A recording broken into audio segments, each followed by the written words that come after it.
環球大戰線深入世界最前線，全球各地的觀眾朋友，大家好，我是葉思敏。今天節目一開始，我們先歡迎國際情勢專家賴岳謙老師。主持人好，觀眾朋友大家好。前國安會副秘書長楊永明老師。思敏好，各位朋友好。陸軍退役少將李正傑將軍。思敏好，各位觀眾大家好。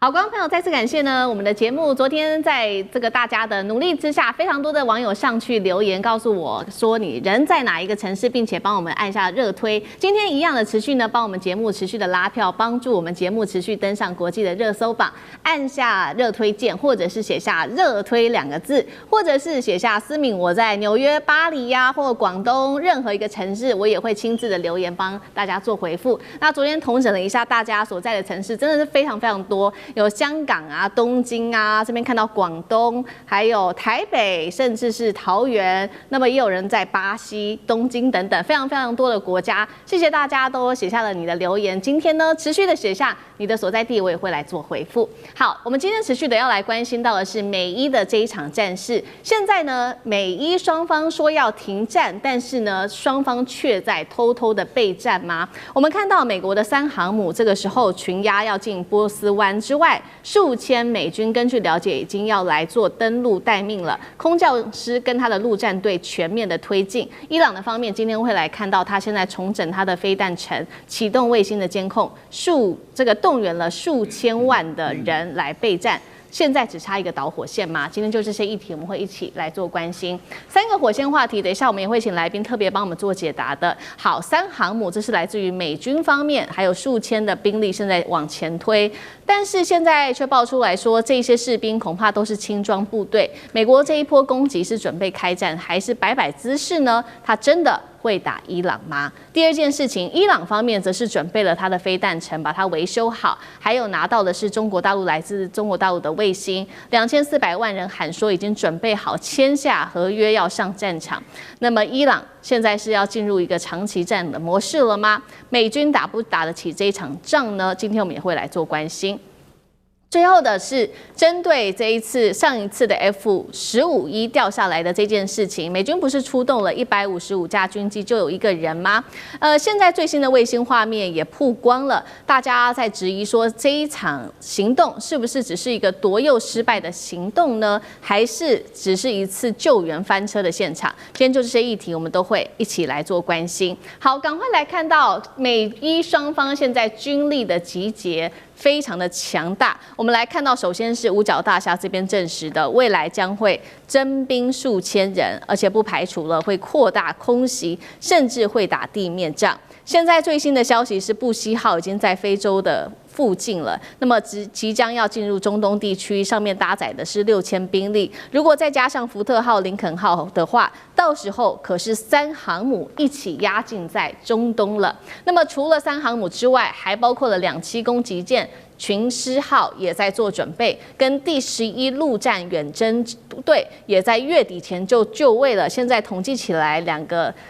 隊伍大約是達到4500人。月底前就會就位了。再來就是第82空降師也準備好來做待命，在日本跟加州的陸戰隊也在同步的推進了。但是現在的問題是我們剛剛特別提到的，專家點破了這一批部隊大部分還是屬於這種輕裝的部隊，是缺乏這種重裝甲的。打了地面仗的話，恐怕會受到伊朗的挨打，也就是他們在伊朗本土會受到非常多的導彈的挨打。那2條路線，他們現在做預估，恐怕都會有不好的下場。不管是用這種2棲登陸的方式，恐怕暴露在伊朗的飛彈火網之下，或者是用直升機來做機降，恐怕也會成為空中的火把嗎？另外一方面，這個後勤的部分，水啊跟食物啊，到時候這些彈藥撐不住又會怎麼辦呢？這個也是專家憂心的部分。我們來看到前美軍的中央司令部司令，他也是退役少將，這一位是沃特爾，特別指出，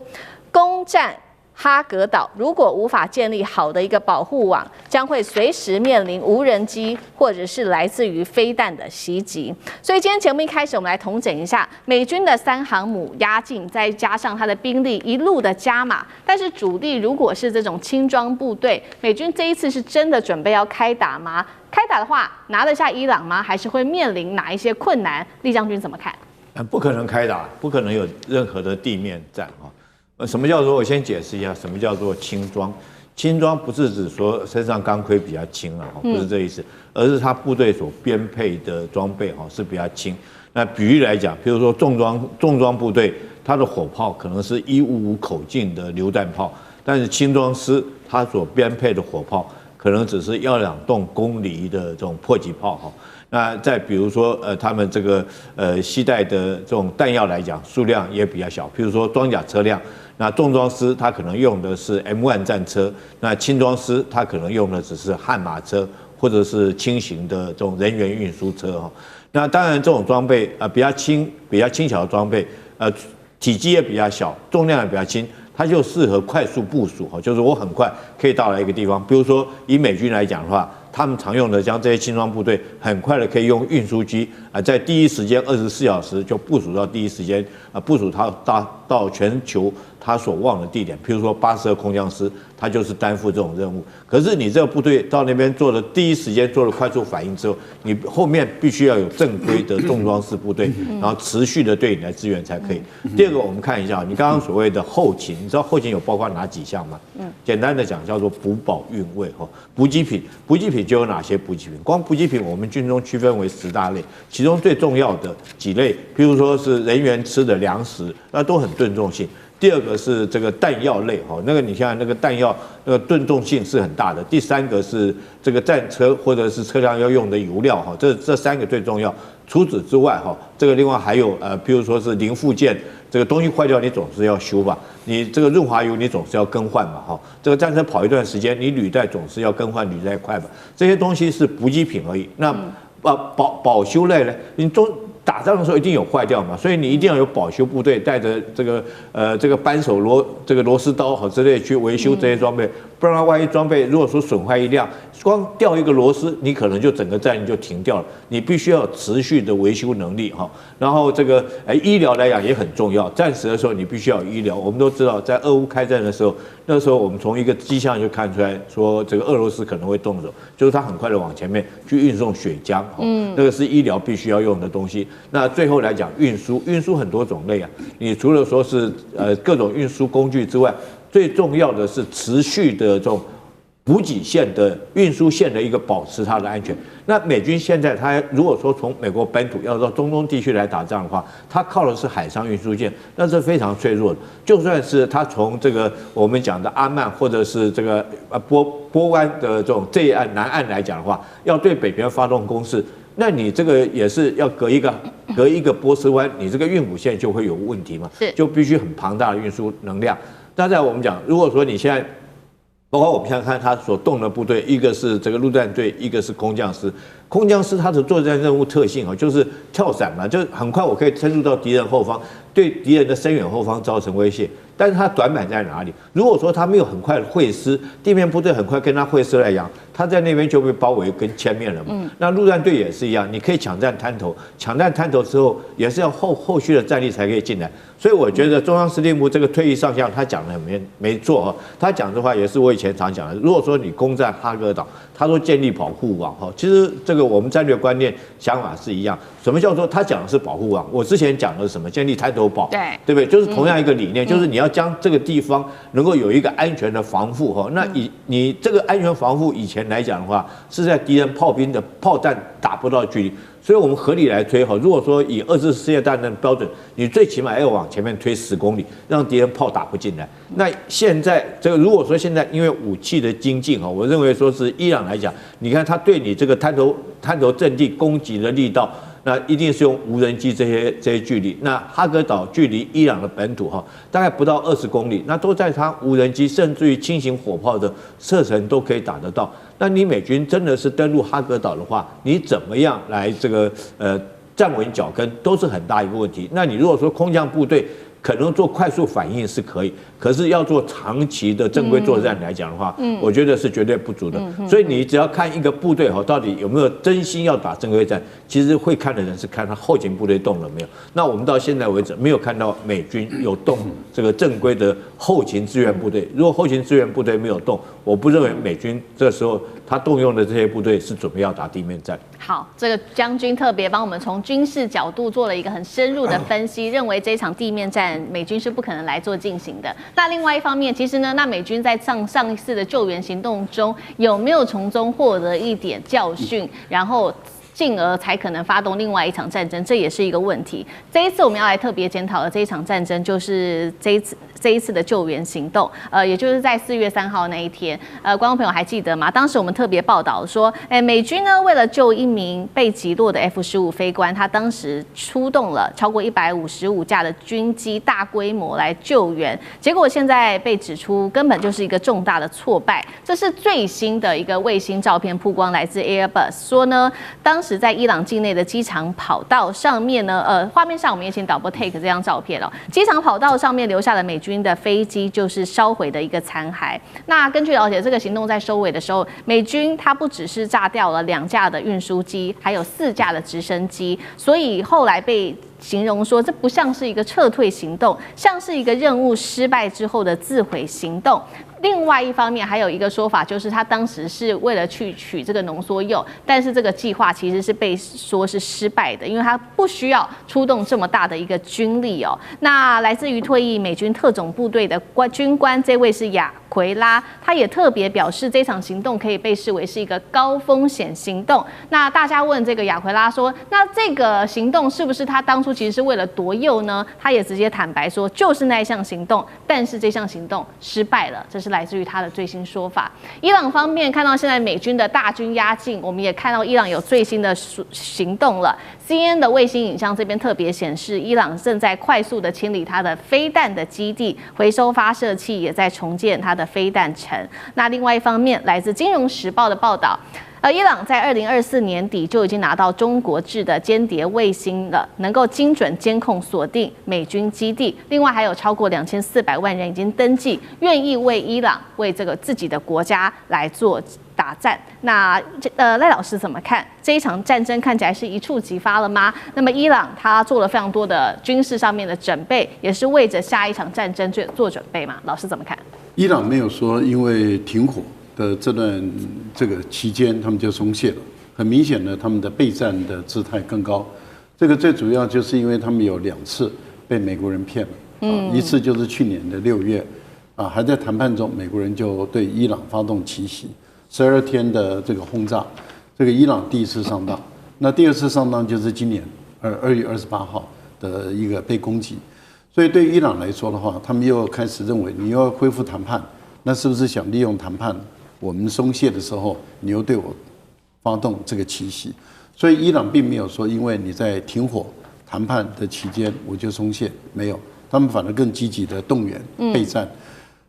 我們可以看得很明白，這段時間確實雙方沒有交火了，但是伊朗的準備的工作是如火如荼的在進行。目前美國所揭露出來的訊息，基本上來講是不正確的。他們去栽贓抹黑中國大陸是站不住腳的。為什麼？因為這個衛星，它是在2024年，那早就賣給“一帶一路”的沿線的國家，而且這個是有公開的，新聞在2024年就報道了，這個公司也都在，而且這是軍民兩用的衛星，通用的是不是也是軍民兩用？我就問一個很簡單的，波音的飛機是不是軍民兩用飛機？是啊，它可以做運輸機用，也可以做客機用，也可以做空中加油機用，也可以作為空中預警機，都是軍民兩用的。所以美國哪一些衛星不是軍民兩用的？星鏈是不是軍民兩用衛星？如果美國可以星鏈可以賣，那中國大陸為什麼不能賣？所以我覺得這個指控是站不住腳的。那如果是這樣的話，那中國大陸也應該規定馬斯克的星鏈都要拿掉。對。那日本也應該規定 Toyota 也要拿掉，因為我們都可以知道，在很多的戰場中 ，Toyota 被非洲以及被中東國家他們裝一些這個發射器就上去了嘛，對不對？這個也那 Toyota 的這個運貨車也都必須不能賣嘛，所以這個沒有道理。美國人基本上來講就是講沒有道理的事情。而且這個早就在賣了，而且是公開的訊息，只不過就是你講的沒有錯，它的監控能力很強，它的定位能力很強，也就是鎖定能力很強，而它的這個精準度、高解析度是0.5米，那很低啊，50公分啊，50公分的解析度，那非常高啊。所以，但是我们都知道，軍用衛星可以解析度到10公分啊，所以甚至它可以解析到你在一個報紙的頭版的那個都可以看得很清楚。所以我個人認為，以伊朗這次要打美軍來說的話，它採用的是不對稱戰。是不對稱戰，那就是以導彈、無人機還有高定位的這些衛星作為引導。那我個人覺得，美國要打一場地面部隊作戰的話，那目前來講看起來是姿態比較高，局部的可能性不能排除，全面的可能性是可以排除的。好，那同樣的問題也特別請教楊老師有怎麼看？特別我們看到這一場行動，美軍有沒有學到一些教訓？就是上一場這個在4月3號的這一場行動，他說他是為了救這一位飛行員，但是被質疑說是不是奪誘失敗？那楊老師怎麼看？現在我們都知道，美國除了在救飛行員之外，他的目標當然就是在針對伊朗在地底下440公斤的60%的濃縮鈾，但是呢奪取失敗。對，因為他出動2架 MC-130的特種的直升機，然後呢100名的特種這個隊員，那同時呢有2個巨型的貨櫃。我們講到現在這個東西，你是在救一個飛機失事的飛行員嗎？然後呢，這個過程當中，結果，飛行員是救起來了，可是我就不確定是不是這100名特種隊員去救，結果這2架直升機 MC-13洞不能起飛了，不能起飛怎麼辦？臨時又派了4架直升機進來，然後呢把他們給載走之後，結果最後這2架 MC-13洞跟4架直升機就留在當地，然後把它自毀。我就越來看越不懂。那我過程當中我也去注意到美國的媒體，川普不是之後第一時間出來開記者會嗎？那欲蓋彌彰。但是呢，美國的媒體這麼的配合之後，幾乎在差不多10天前之後就不談這個新聞了，就完全不談。後來呢，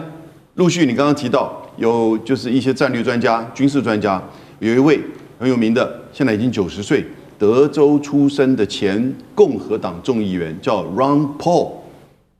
他就開始跳出來說，給我整個故事。然後昨天開始就有一位保守的這個陣營的非常有名的名嘴也很漂亮女性，跟思敏一樣。然後呢，這個就開始跟 Ron Paul 一樣，就在質疑到底這個 full story 是什麼。Megyn Kelly 他在美國的媒體上非常有名。所以 Megyn Kelly 跟 Ron Paul 就開始引起大家的關注，可是我看到目前都是比較小報媒體的報道，主流媒體就是跳過，因為知道太糗了。其實我覺得從這裡面就很清楚了解到，他們大概當時認為說，也許把這個濃縮鈾拿回之後川普就可以宣稱勝利，因為我們現在看到他們在進行第1階段跟第2階段準備要開始談的時候呢，3個關鍵，一個是要求伊朗永遠不得發展核武，另外一個呢，就要求把這440公斤運出伊朗，而且20年不得再發展濃縮鈾，那第3個就是針對荷姆茲海峽，所以這個運出伊朗的這個要求就等於是川普的體面的一個下台階，軍事都打輸了，如果能夠把濃縮鈾給要回來，也許我這是個體面，就是我們伊朗這個軍事行動讓他永遠不能再發展核武跟濃縮鈾了。結果呢，失敗的軍事行動，極其失敗的軍事行動，比那個搶救雷恩大兵還更糟糕。所以看起來這個一定不能拍電影。好，謝謝楊老師。那我們休息一下，馬上回來。地緣政治、美中之爭、戰略價值、強權崛起、小國生存，現在與未來洞悉事件走向，掌握世界脈動，全球觀點盡在環球大戰線。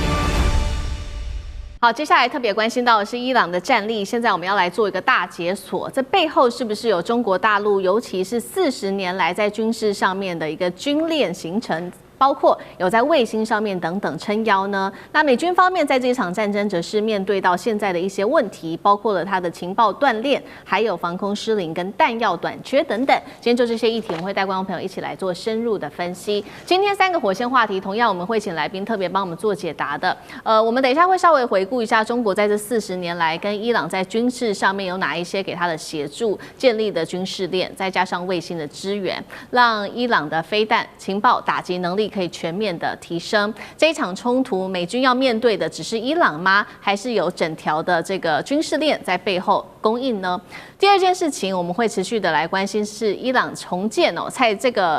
個停戰的期間，先好好的重建它的飛彈城了。那麼我們等一下也會特別關心到的是前艦的部分，它的戰力是不是也蠻強的呢？因為之前其實沒有太多的提到。那麼第3個事情就是會關心到美軍現在所面臨到的一些在軍事上面的壓力，那這套系統還能支持它繼續打這一場戰爭嗎？今天就這些議題，我們都會一起來做關心。好，我們趕快要來看到的是這個美伊談判第2輪已經快要登場了，他們說呢要推動大協議，但是我們看到呢在軍事上面其實是升級備戰的。今天會特別來關心到伊朗的戰力，除了有來自於中國大陸的飛彈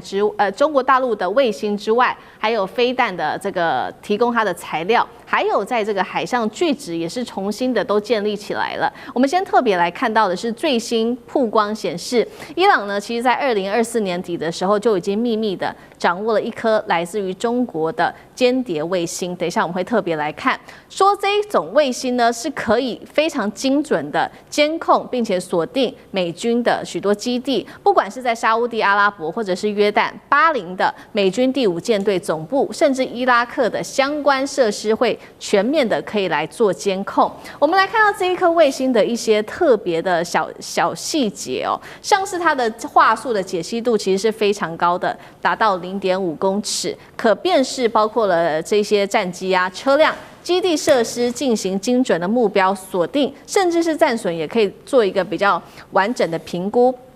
軌道的交付最後是由伊朗可以直接來操作這一顆衛星的。那麼分散部署，因為它設置在中國，所以呢是不會這麼容易的被打擊到的。我們也特別關心到剛剛說的嘛，《紐約時報》特別做了一個報道分析說，其實中國跟伊朗在軍事上面的合作長達了40年，提供給伊朗的這種軍事的協助，提供了伊朗戰略的累積，一共分成3個主要的大階段。今天特別來看到，在1980年代、1990年代，甚至在2000年到今天，當時在1980年代的時候，直接提供的武器包括了這種軍售大爆發期的飛彈、戰機、坦克、裝甲車等等，甚至有支援2伊戰爭當中特別提供給他的這種巡航導彈。那麼1990年代的時候開始做技術上面的轉移，主要技術轉移是在飛彈技術上面的轉移，幫助伊朗能夠建立比較完整的飛彈生產裝置。再來2000年到現在提供的就是我們現在所知道的這種軍民兩用的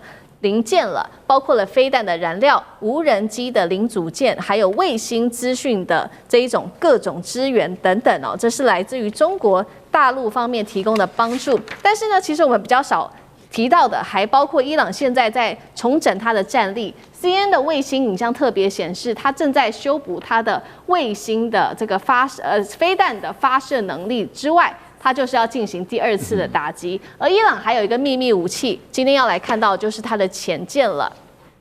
2026年的全球潛艦戰力這邊做了一個最新的評估。伊朗的潛艦實力僅次於美國、俄羅斯和中國，所以呢，它的這個作戰的設計主要就是集中在荷姆茲海峽，可以進行的是水雷戰、伏擊戰跟它的區域拒止，所以特別來關心到中國大陸40年來幫伊朗所謂的補能力都是靠着中國來做支撐嗎？現在伊朗要啟動它的軍事的一些重整，飛彈城加上潛艦的量能，接下來對美軍會造成多大的威脅？厲將軍怎麼看？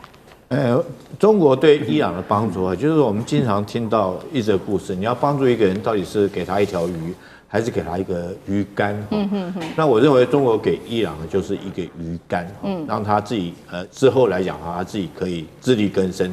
那我們從這場戰爭裡面，我們就看出來，大家要注意到一件事情哦，伊朗這次他的所有的導彈、他的武器哦，幾乎都是自制的，因為它被美國這個經濟制裁了很久嘛。那在這段時間，中國也不可能說真的把這個炮彈啊、飛機啊、大炮啊、坦克啊，這個直接交付給他。但是交付給他，大部分都是技術。那關鍵就在這個地方，因為我交付的是技術，那伊朗被逼的自己要依據這個技術去生產他所需要的武器，尤其是最重要的是導彈。那現在關鍵來了，這場戰爭打到現在哈，現在是停火2個禮拜。那我相信這個在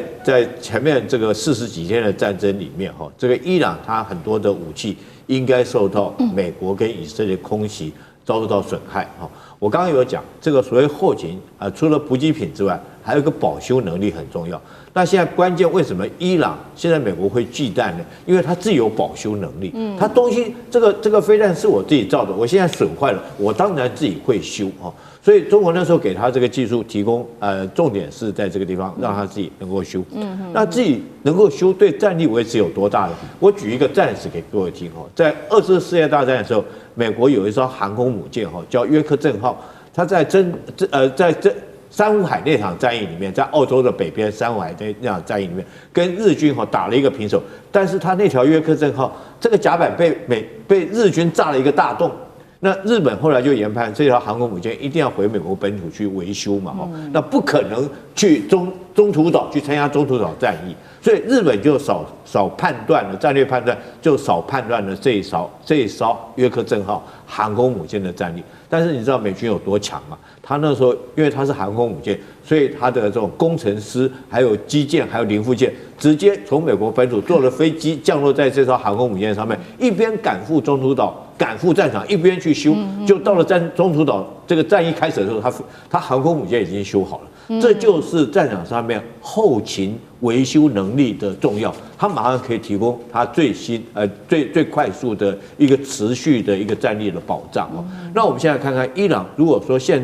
說中國那時候提供給他的是相關的技術跟技能，那後續來講，可能提供給他所謂軍民兩用的物件，它軍民兩用其實很快，它可以將這些這個物資哈，或者是這個材料，馬上轉換成它這個軍需品所需要的。那如果說它再加上有這種技術，那停戰這2個禮拜，它是不是很快可以將它的這種被美國或以色列這個所謂轟炸損壞的武器，那徹底毀掉可能沒辦法。對。可是如果說哈，這個損傷，比如說有些東西，比如說損傷30%啊，或者只是導彈發射車的架子壞掉啊，或幹什麼，他自己有這個能力，很快可以修好。所以2個禮拜以後啊，我相信這個伊朗來講的話，它的戰力恢復一定會很快的，就像我們打電動玩具一樣嘛，對不對？戰力自然快可以恢復。那同樣的，美軍在這個時候，我們也看到美軍剛剛我們講了巴斯特空降師、全4號航空母艦、布希號航空母艦，這時候也在利用這個停戰的時候趕赴戰場。那當然要不要打？那個是政治人物去做決定，可是就軍人的本質來講，他這時候會一定盡快能夠恢復他的戰力。好，一方面這個伊朗有來自於中國大陸技術上面、軍事上面的轉移，那另外一方面手中還更重要是握有這種保修的能力。同樣的問題，又特別請教賴老師怎麼看？我覺得《紐約時報》的這個報道事實上是有一點點值得爭議的了，因為在無人機這個部分，伊朗跟中國的合作並不很明確。你看無人機的發展的形態跟它的結構來看的話，跟中國的之間的這個母子之間的關係並不深。所以我覺得這個《紐約時報》的這個報道偏離事實了。所以無人機這個部分不能夠說是因為中國的關係。另外在導彈這個部分也偏離事實了。因為在導彈這個部分，我們知道這個伊朗的發展最早是跟這個朝鮮合作的。朝鮮當時把飛毛腿跟勞動者的這個導彈技術是移交給這個伊朗，後來伊朗發展出流星1號的這個導彈，所以事實上這個導彈的一個發展過程中，伊朗跟朝鮮的合作比較高，是因為中國大陸它秉持的一個原則就是核不擴散的原則，大規模的殺傷武器不對外發展的原則，所以中程的彈道導彈，大陸基本上是這個技術是不輸出的。而且中國跟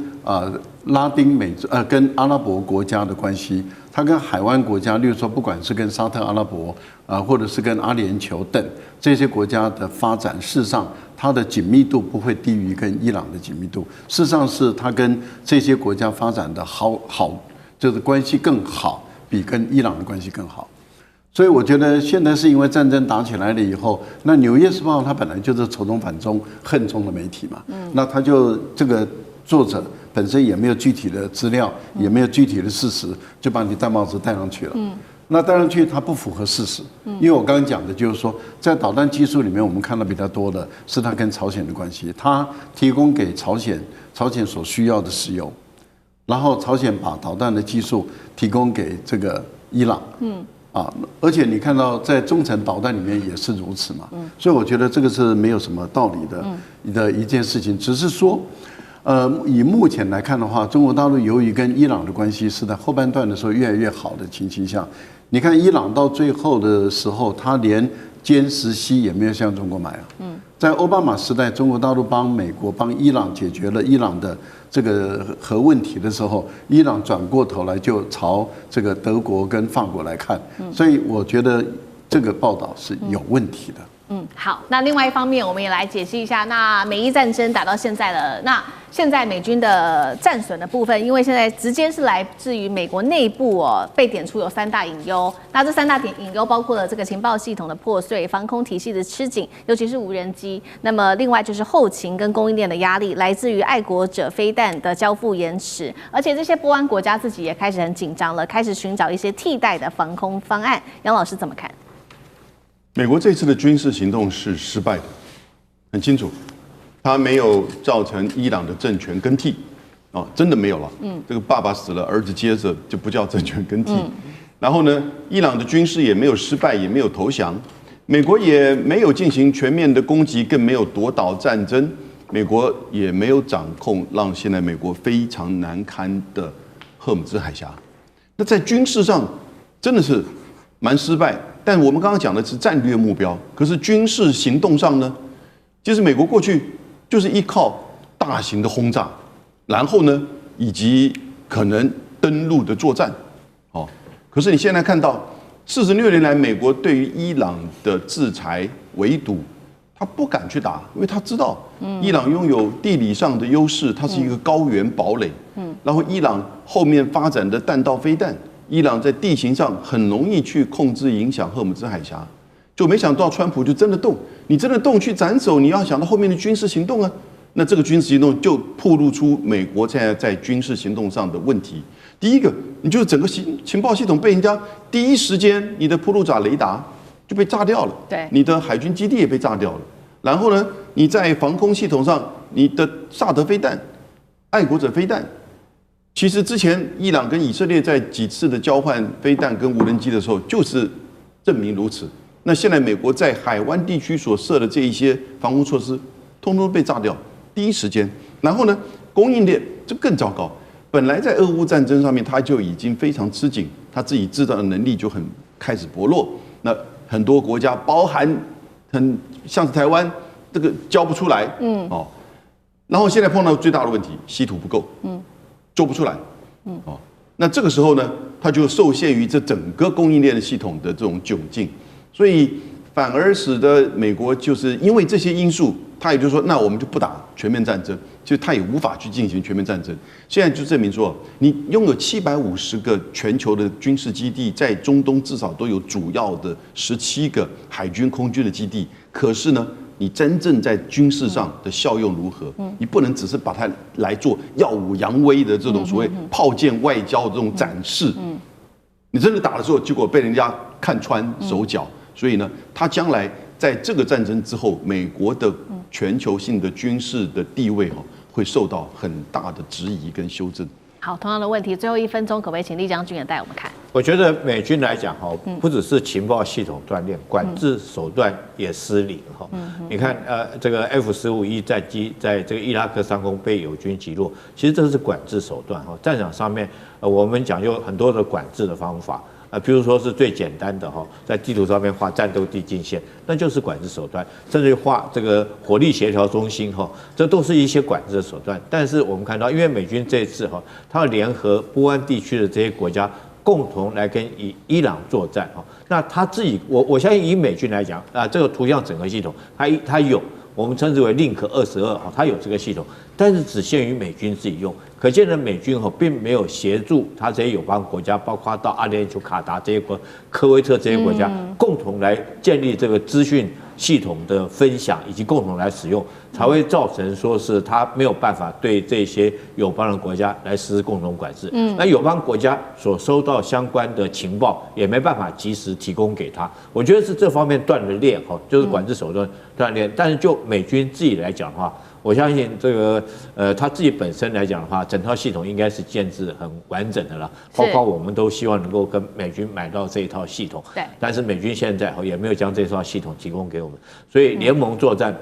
不是這麼簡單。說你自己可能很強，可是你要跟聯邦在一起，聯邦不見得能夠跟你配合。那這是就很明顯的例子，聯邦這個海灣國家這些國家沒有辦法跟他做一個聯合作戰。好，謝謝酈將軍。那我們休息一下，馬上回來。地緣政治、美中之爭、戰略價值、強權崛起、小國生存，現在與未來洞悉事件走向，掌握世界脈動，全球觀點盡在環球大戰線。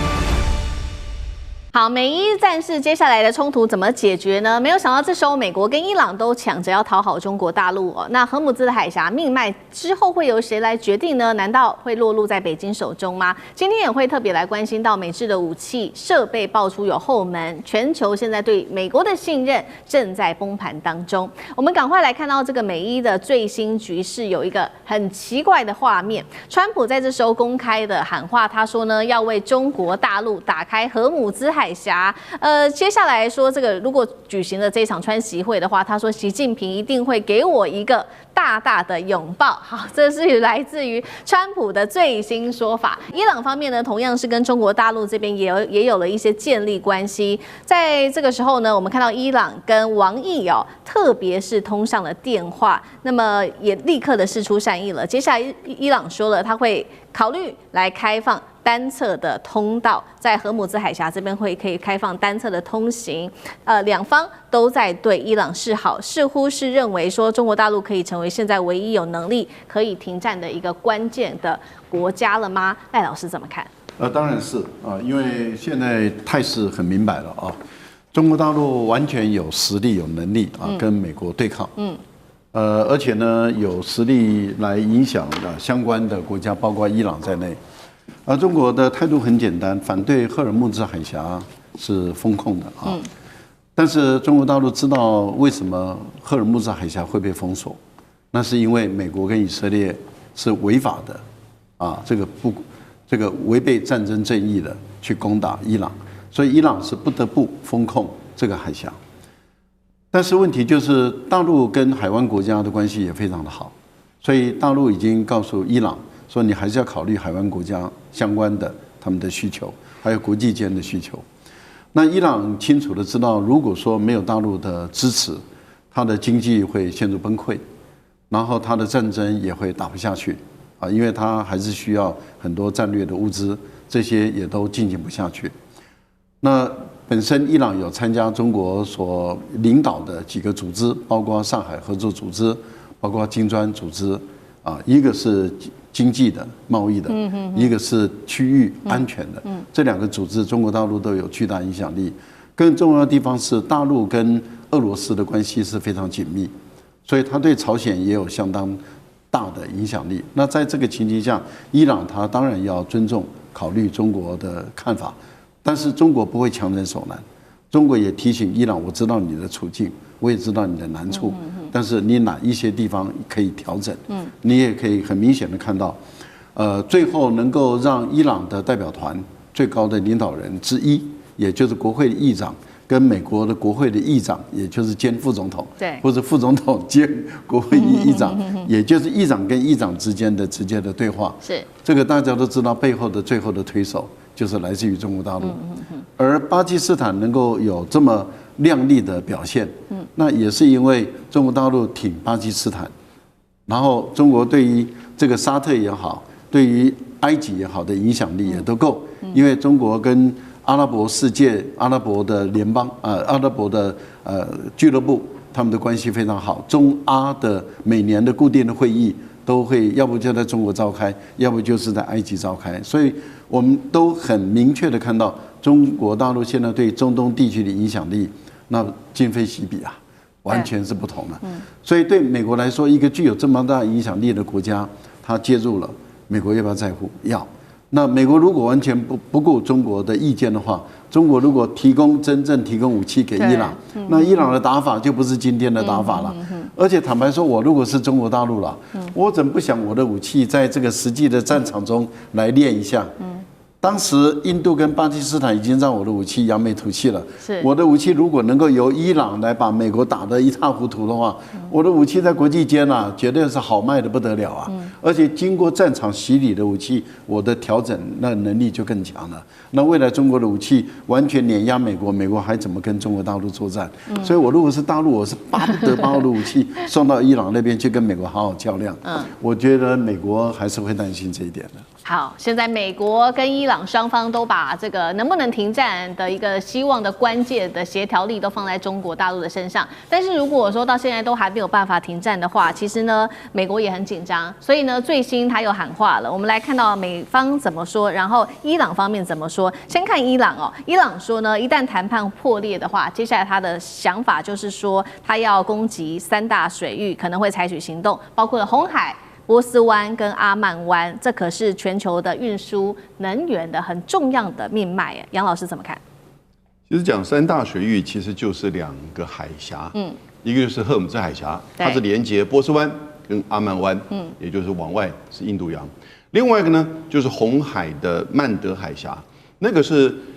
伊朗的夥伴，也就是青年軍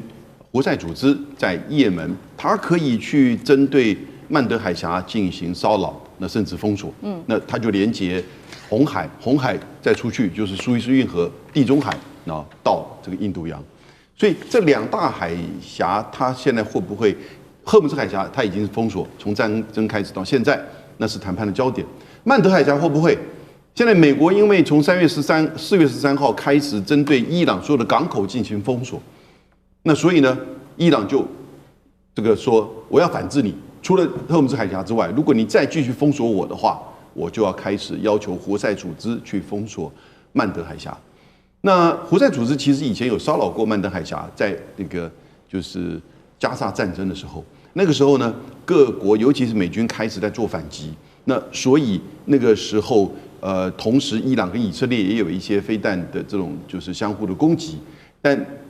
是胡塞組織呢，差不多維持了不到2個禮拜的時間就退下來。可在現在這個時間點哈，我覺得既然戰爭都已經打出來了，然後呢，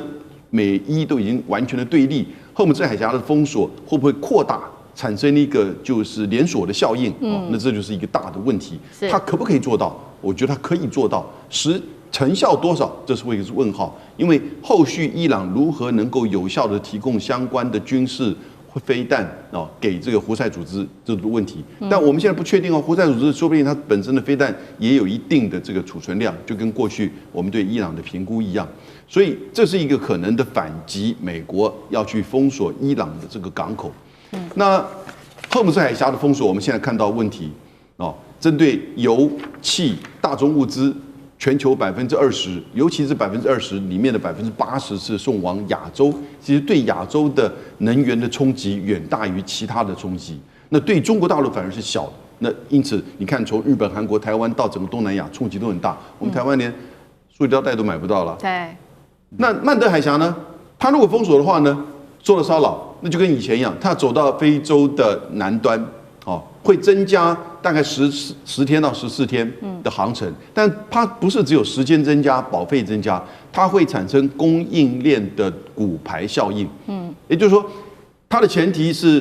赫爾姆茲海峽已經被封鎖了，如果曼德海峽再被封鎖，那這是雪上加霜啊！对，它不是單純像過去只是曼德海峽受到影響，那大家會擔心保費增加，敢不敢經過紅海？那我們長榮在蘇伊士運河曾經也這個出現狀況，造成整個全球的就是海運的這個堵塞。可是呢，這一次如果再發生荷爾木茲再加上曼德，那一定遠超過過去長榮加上胡塞組織的騷擾，所以它會產生連鎖的甚至骨牌的效應，這都影響會很大的。好，這場戰爭，這個海上的封控哦，這個伊朗祭出了說他要打的這個海上封控，接下来現在就是害怕的，就是影響到全球的經濟。那对於全球在軍事面的影響，我們也另外來關心。軍事面現在被說呢，美國的武器呀受到國際的質疑，到底有沒有後門這件事情？特別來舉一個例子，去年的時候，大家還記得嗎？以色列當時空襲卡達，那以軍當時呢飛了1700多公里，結果呢，美軍這邊不但沒有提前示警，卡達境內就算已經裝了很多的美制防空跟通訊系統，結果呢，竟然是沒有任何的反應的，被質疑是不是因為美軍這邊的後門？再來就是伊朗點出的，他認為美制的通信設備包含了幾家公司哦，思科，還有呢飛塔跟朱尼珀等品牌，在關鍵時刻還會集體失靈。美軍的後門這件事情，其實時有耳聞，厲將軍怎麼看？這是一定有的啦。這個我用武器的這種只講武器層級來講的話，就一定都有裝嘛，公開的秘密嘛。比如我講一個名詞，大家都應該都聽過，叫敵我識別器。就是說我在飛機上面，那地面的導彈，那我跟它之間，如果我有敵我識別器，我會發一個信號，那地面那個導彈就不會，他就知道這是自己人的飛機哦。就算是你要發射，他會管制到發射不了哈。像這情形，我覺得川普腦袋裡面也有裝哈，川普腦袋裡面有裝敵我識別器，是他自己人哈，就一定可以自由飛翔，自由的提拔哈。但如果不是自己人，一律擊落。川普腦袋裡面，我相信也有裝類似這種東西。當然，如果說你在往上提升，按照這種科技在往上提升，那當然它就可以更多的管制。譬如說，你的雷達信號看不到它，像這一次以色列的戰機哦，要飛到卡達去轟炸卡達哈馬斯，那次是很嚴重的，是以色列人家跟哈馬斯在談判，那你以色列居然就這個用導彈將這個談判代表，這是非常不講武德。那從此以後，大概哈馬斯也不再信任你哈。可是這個飛行過程1700公里，美軍來講不可能每一個人都跟他講說你裝着沒看到，那一定是美軍自己地面上面的雷達系統都沒有收到相關的信號，這就一定是100%裝了這種後門嘛。甚至於美軍提供給卡達的這種雷達裡面也沒有收到信號，不然卡達它一定防空導彈一定會打出去哈，所以卡達一定也沒有。那同理可證哈，這次伊朗它本身之前在戰前它也有採購很多這個美國廠商所提供的這種通訊器材，那這次在遭受攻擊的同時，這些器材全部失靈，沒辦法通訊。打仗靠指揮，指揮靠通訊，通訊是很重要的。那如果通訊一旦失靈，你這場仗就很難指揮打下去。所以我相信美國的這種科技裝備一定都裝有後門。這也就是為什麼中國在最近這段時間，我們看到美國說要賣給他 H200這個晶片來講的話，那中國來講能夠不買他就不要買哈。到目前為止也沒有說要買。那中國雖然說他自己自制的晶片，可能效能來講沒有輝達的這麼好，可是它最起碼我安全了，我用的安心了，不要我發展了什麼以後被裝上後門，將來我所有的資訊全部相關的資訊都外泄，甚至我用作在軍武上面的話，就像這次卡達一樣，後門都被關掉，你武器都沒辦法使用。所以我覺得那未來來講的話，當然。如果中國這個方面可以給這個其他的國家一個安心、信任、保證來講的話，我相信對中國來講的話，它後續尤其是軍火外銷包括到中東地區或者是其他各地方，大家會比較安心買中國的武器裝備，最起碼不會被裝後門。好，謝謝厲將軍。那我們休息一下，馬上回來。地緣政治、美中之爭、戰略價值、強權崛起。小國生存，現在與未來洞悉事件走向，掌握世界脈動，全球觀點盡在環球大戰線。好，來看到等一下一些比較搞笑的畫面哦。為什麼耶穌這個時候會一拳打爆川普的頭呢？等一下一起來看。因為川普他踩了紅線不認錯，這時候引發了包括了來自於天主教啊，甚至是共和黨保守派勢力的大反撲哦。紐約時報直接開酸川普，他說現在的川普叫做失心瘋哦，應該要把他彈劾等等的。那美國呢，現在這個 CPI 暴漲3.3%，共和黨期中選舉有人說啊根本就完蛋了。今天就這些議題，我們會一起來做關心。好，來趕快看到的是，川普他先前不是自己 po 了一張 AI 的圖嗎？好像把自己比擬做耶穌哦，然後可以幫別人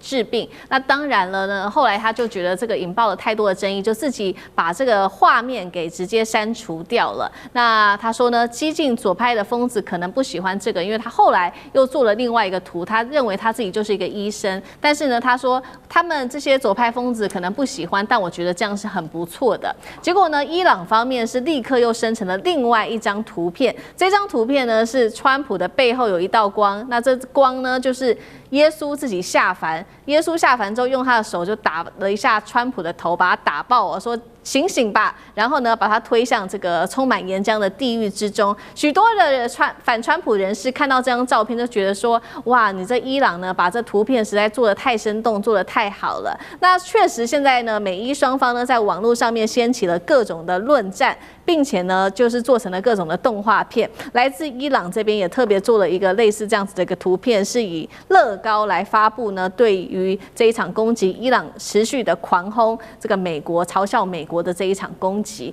好，另外一方面，川普跟教宗啊持續的槓上。川普再次的說呢，教宗你在犯罪問題上面很軟弱，在外交政策上面更是糟糕透頂，還要記者說你去跟教宗說吧。伊朗政府殺害了42000多名的抗議民眾，教宗則是繼續的回應川普，但是他只是簡短的說，他尊重不同的信仰、不同的敬拜方式跟生活方式，希望大家能夠和平共存。看起來是不願意再跟川普繼續的打嘴上的這一些唇戰了，所以特別請教賴老師怎麼看川普自擬比為神，現在掀起了一系列的爭議。川普同時得罪了基督徒，也同時得罪了天主教徒，哈，這個是很不可為的事情。因為在歐洲的國家啊，大部分是天主教徒，其中以像意大利啊、像法國，還有像羅馬尼亞、波蘭等這些哈。他們的天主教徒是比較多一點的，那當然也有一些是東方正教的，可是另外一些就是屬於基督教的，啊，像英國它是國教改革了，還有德國他們也都是比較多的，除了天主教以外，還有一些就基督教。在美國來講就是基督教為主，福音派佔比較大的部分之一，還有浸信會的等這些基督徒，還有一些就是天主教徒了啊，那佛教徒是比較少。那歐洲的穆斯林啊，每個國家都有幾百萬啊。那問題就在於，今天川普第一個他先批評教宗，說沒有我你根本當選不上，這個是對天主教的一種羞辱。因為天主教他們本身要誕生一位教宗的時候，那個程序是很繁複的，而且是很莊嚴的、很慎重的。那我們也都知道，有很多信徒都會守在梵蒂岡的前面，就等那個冒煙。那等到冒煙出來了以後，他們才確定說選出來了，選出來，所以這是一個很漫長的過程，而且非常的嚴謹。川普把這個事情變成說沒有我你根本選不上教宗，這個對所有天主教徒的一種侮辱羞辱，沒辦法接受。所以後來連梅洛尼都不得不表態了，因為不然的話，梅洛尼他在他的意大利來說，他的地位就不保了。另外一個部分裡面，他把他自己比喻是耶穌，因為耶穌本身在新約裡面有一段話，就談到按手禱告的事情，因為他能治病。那這個治病中，他的方式有一次他是用按手的方式，這一按手禱告，然後那個病人就起來了。那這個在耶穌的在新約的記載中都有很明白，寫得很清楚。所以以美國或者以歐洲，特別是以美國基督徒為主的這個國家來說的話，那這個連保守黨的人都沒辦法接受了，因為我們都知道保守黨的 MAGA 很多都是基督徒、福音教派的比較多，還有底層的人比較多，啊，那你想想看，這些人一看到說你川普把自己比喻你是耶穌的時候，他們當然沒辦法接受，沒辦法接受川普。既然你撤文撤圖了，那就代表你做錯了，結果你還是不肯認錯，不肯認錯還要死鴨子嘴硬，一定要硬幹到底。那你想，對於美國這樣的一個基督教的國家，對整個歐洲都覺得他是不是瘋了？啊，你同時得罪天主教徒跟基督教徒，那你在西方你怎麼混啊？所以這個是目前來講，只有這個狂人才做得到。好，同樣的問題也特別請教酈將軍又怎麼看現在各種的社群宣傳、輿論戰等等？这个兩國交戰的時候，這個我們現在叫輿論戰，其實你也可以把它叫做一種宣傳戰或者一種心理戰，是非常重要的。為什麼很重要？第一個，你要爭取國際的支持。那第二個，你也要爭取自己國內民眾的支持，這個很重要。民眾若不支持你的話，你這場戰打不下去。孫子兵法有說一句話，我還要講孫子兵法：道者令民與上同義，可與之生，可與之死。所以說這是這個輿論是非常重要的。第三個他要鞏固自己官兵的心理士氣。第四個要打擊對方的士氣，所以基於這以上種種，你看對戰爭來講，這無形戰力是非常重要的。所以說，我認為這一次這個伊朗在這方面做的確實是比美國好。我們看到美國現在，包括到他就像我們剛剛前面講的，川普你做這些影片，你這個把自己當成耶穌，全世界都在罵你，所有的這種信奉天主教，不只是信奉天主教在罵你。只要心裡頭有神的有宗教信仰的，都會認為說你不應該把自己提升到神的境界。但是我們反觀這個伊朗這次他用了這種輿論戰的方式，他是用樂高積木的方式來做輿論戰。那樂高為什麼他要用樂高？他第一個它是一種世界的語言，你說叫所有小朋友都知道樂高積木，所以它是一種世界語言。那他如果說用這種方式做宣傳的話，是不是全世界馬上就可以讓全世界都了解都懂他的這次作戰的意義跟目的他為什麼要打這場仗？當然，第二個我覺得用樂高來講的話，這個它的是容易懂的，活潑易懂，我就讓你所有人懂。我跟你講打仗這種宣傳最怕什麼？就是你去講一大堆這個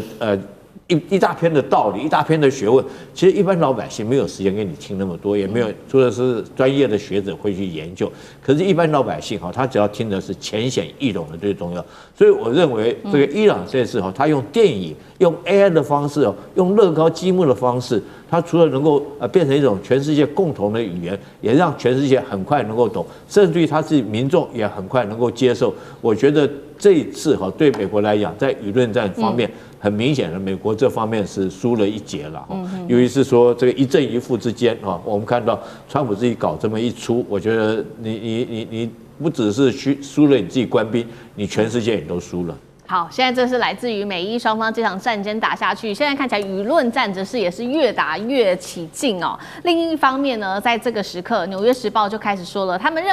真心的認為說，川普是不是精神上面開始出問題了？那我們現在來看到，現在外界，《紐約時報》指出說，外界開始針對於川普有不同的想法，有人認為說，他其實是表面上看起來是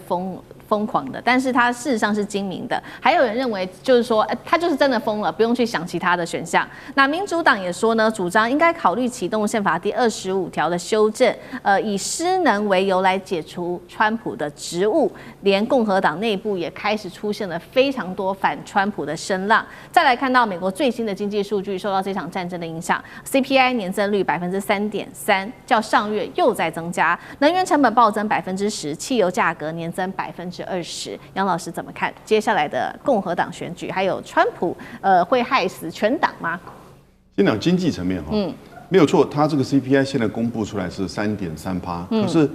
核心 CPI 2.6%，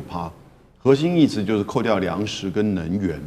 啊。那糧食跟能源其實反而是這一次這個受到波動的，尤其是能源的部分，大概每加侖的汽油，現在美國人就是一邊加油一邊在罵川普啊，因為漲得太快了，大概平均都到了5塊錢以上，在加州甚至有接近8塊、10塊的。那同時你看到就是他們認為今年本來應該如果沒有戰爭的話，有3次降息的機會。那川普是很希望降息來刺激經濟，可是以現在的這情況 ，CPI 的情況、油價的情況，他們認為到年底啊，大概降息最多1次。那這樣子的話，到年底的時候呢，下半年經濟就會放緩。放緩，現在有個問題就是 AI 的這個話題會持續，可是到下半年的時候，那個就是 ChatGPT 啊 ，OpenAI 要 IPO。那一般現在預測，它的 IPO 可能不會那麼的受到原先預估的支持，所以呢，會多重的因素之下呢，使得本來的經濟情況就不好。那你政治又搞了一個戰爭，那你又搞了一個總統失能。你不要忘記，他不只是跟教宗吵架哦，他還曾經說我要毀掉一個文明啊。对，哦，那當然，憲法第25條就要取決於副總統。這個副總統萬斯現在怎麼敢做任何事情呢？哦，所以而且川普也把那個就是自己假裝上帝的圖片給收回了，好像感覺上是自己知道自己錯了，可是他的的確確已經完全不受控了。那因此年底哈，我覺得美國的眾議院的選舉哦，民主黨一定會取得多數。現在搞不好參議院都可能有多數啊，那表示什麼意思？進入到明年的美國的政治哦，川普會第3次被彈劾。